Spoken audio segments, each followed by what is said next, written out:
আসসালামু আলাইকুম বন্ধুরা, দেখতেছেন এটা হচ্ছে নতুন একটি চুলা। এখন এই চুলাটাকে আমি ফিটিং করব। তো এই যে পুরান চুলাটার জায়গার মধ্যে আমি নতুন চুলাটাকে ফিটিং করব। তো ফিটিং করে সম্পূর্ণ কমপ্লিট করে আমি আপনাদেরকে দেখাবো। তো দেখুন কিভাবে একটি চুলাকে চেঞ্জ করে ফিটিং করতে হয়।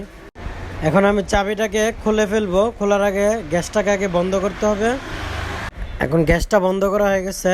এখন চাবিটাকে মুড়ছা দিয়ে আমি খুলে ফেলবো। দেখুন কিভাবে খুলতে হয়। চাবির নাটটা খোলা হয়ে গেছে। এখন চুলাটাকে আমি আলগা করে ফেলবো।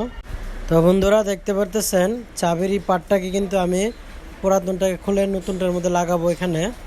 তো এখন এটাকে আমি পুরাতনটার থেকে খুলে ফেলবো। তো আমার মাথাটাকে খোলা হয়ে গেছে দেখতেছেন। এখন আমি এই নতুনটার মধ্যে মাথাটাকে লাগিয়ে ফেলবো। তার আগে এখানে একটু ট্যাপলন পেঁচাবো।